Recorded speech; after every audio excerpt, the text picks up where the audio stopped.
Hi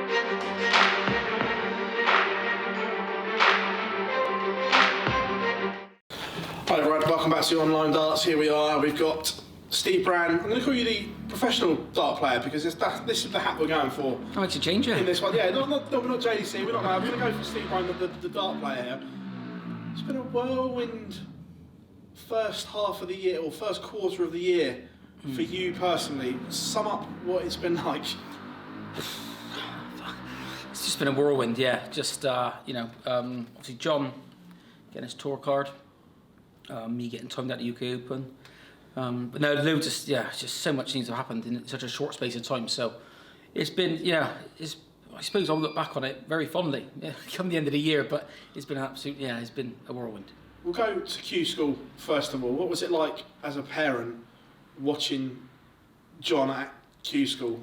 Was it nerve-wracking, nerve-jangling? Was it worse watching it when it's not you than it was you being there a year ago? Well, I had to stay in a room, hotel room. Yeah. I wasn't allowed into the venue, so I was there to support him, but I was holed up in a hotel room watching it on Dart Connect. So obviously, I was biting my nails and pacing the room and stuff, and people punched the door a few times. But no, he's so it was But he done so well, and in the back of his mind, he went out there to get a card, but such a big ask. It is a lottery, and he won the lottery. Yeah, what was it like in that room when there's nothing you can do? Because normally you could have been there at least on the barrier to give him some support. Yeah. But nothing you could do in your room. No. What did that feel like? Oh, it was horrendous. Yeah, it was terrible. I just wanted to sort of be there to support him, just give him the, come on, or you can do it, or whatever, just to cheer up. But just the fact that obviously he went down in the morning, I wouldn't see him all day then until he finished playing. So, it seemed like a month, to be fair. And then from there, what was it like, that first Pro Tour, playing on tour with your son? Obviously, you've been a pro for many years. You had your card, lost it, won it back.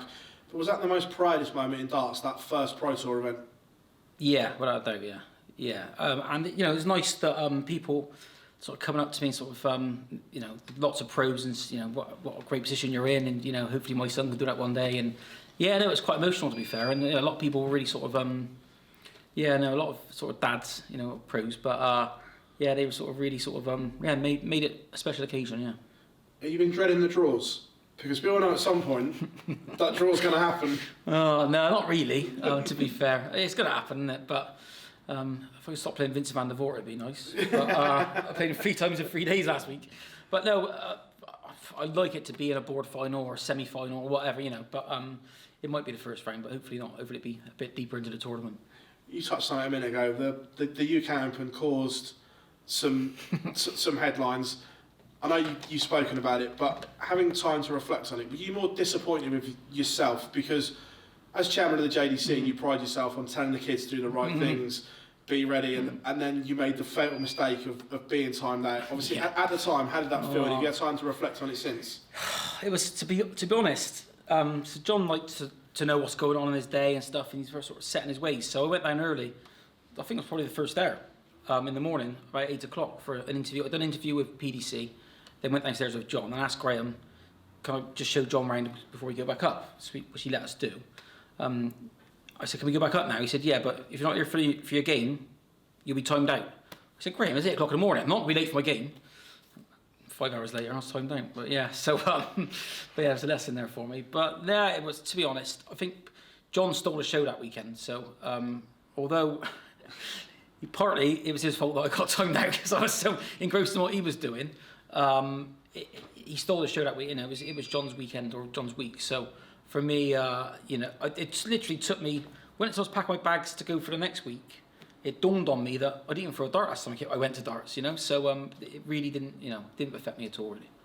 Just touching on what you said there, back in the hotel room again, obviously John was involved in an absolute drama game on the board what would have been next to you. Did you just get lost in the moment in your room? No, I genuinely, so if you looked on any older Sky betting sites and the format we were sent, it did say the second round starts at 2 o'clock, although times can change.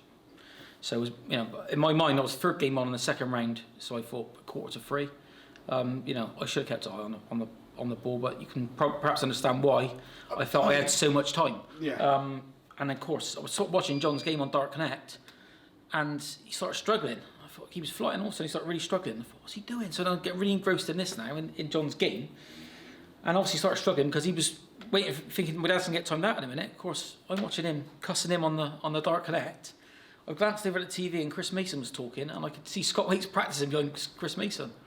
And yeah, the actual panic set in. And I grabbed my stuff. I'm not even sure if I locked the door, shut the door behind me. I just ran as fast as I could. Typically, I was on the 4th floor.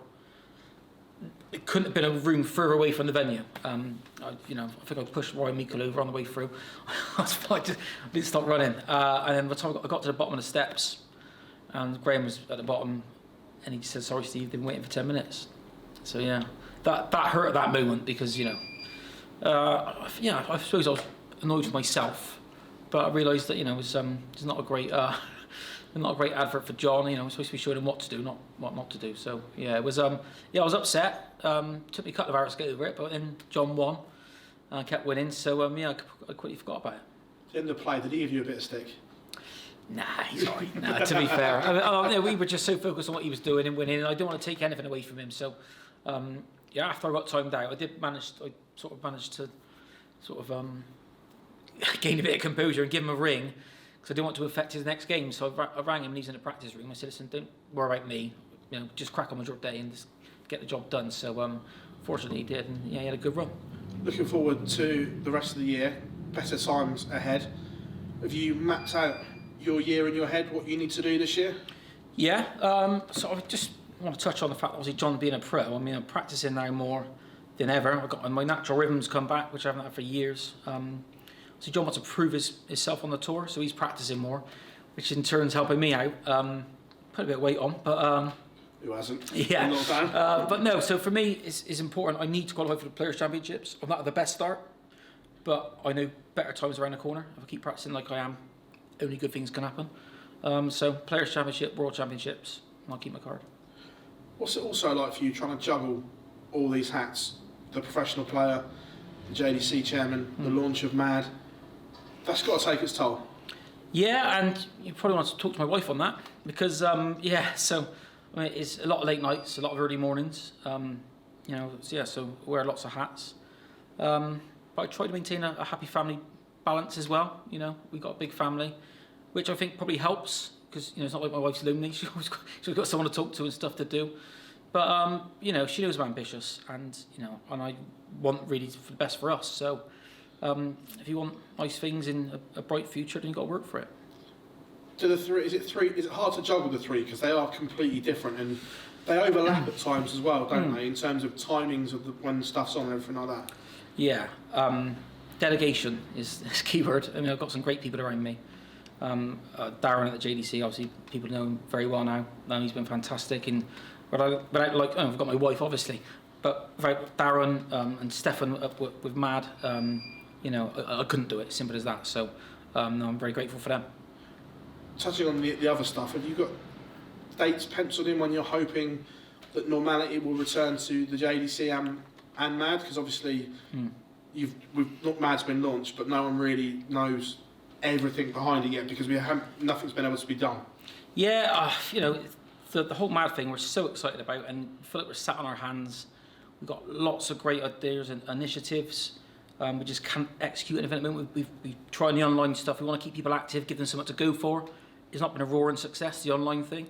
But it's important we keep giving people opportunities and keep sort of MAD in the public domain, So although we're not making money by doing that, we're losing money, but we're happy to do so. Because we know in return it benefits in the end. Have you got dates penciled in for both MAD and the JDC when you hope you can start to do some stuff? At the moment, obviously, so the first thing that's going to come back with MAD is all the local opens that people can apply for MAD points. So opens will come back before league darts, that's a fact. So we're focusing on that, and obviously that's down to the individual, depends where you are in the regions or whatever, when things start opening back up. We'll have to see how it goes, but we're encouraging people to start organising events, and fingers crossed they go ahead as soon as possible. Droppers break runs, surely there must be a little exclusive you can drop here somewhere. You always do it to us. I can, so we're in talks with many organisations, and after nearly 12 months of negotiation, with the UKDA, we're going to announce our partnership. Yeah, so I'm really looking forward to that. Great news for the county setup and also the individual setup with MAD as well. It gives them both a level playing field and they're both pulling in the same direction. Yeah, I think it's a powerful message as well, because I think some people may have misconstrued that we might be in competition against each other, and it's certainly not like that. We both complement each other very well. I've been really pleased with the conversations we've had. Tony Martin has been inspirational actually this last month. So no, we've got some great projects, some great opportunities for county and Super League players as well. So what MAD's doing is, you know, if you like, is a bit of sugar on the top of what already is a great system. So we're offering them obviously financial incentives, but also helping them raise their profiles as well. And yeah, so there'll be lots of benefits for UKDA members. Also, I have to ask you this because you've been around the dart scene a long time, and I know that you were involved in that fateful Friday night, shall we say, when Des announced that he got the police to remove the BDO World Championship from the MAD World Champion, Wayne Warren, and forget MAD and everything like that, but as a darts fan that's been part of this for a long time, how did that make you feel? Because it wasn't a good feeling on social media, was it? No, I felt it was distasteful, to be fair, and I don't know Des as a person, you know. I think that he had a very sort of difficult task in trying to save the BDO. You know, a lot of people blame him for the demise of it. But I don't think it was I think it was a ship heading for an iceberg anyway. But you know, it was distasteful. I certainly wouldn't have done it myself. And just his comment as well, I'm not going to touch on everything, but the one that made me chuckle, where he says the BDO is very much alive.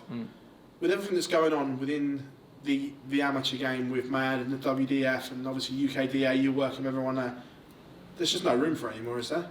It's a flogging a dead horse. So I don't want to go down the route of slagging off organisations because I don't think that'd be very smart of me. But I don't think I struggle to see where that it may be a bit delusional. I don't know. I struggle to see where how you could back that up.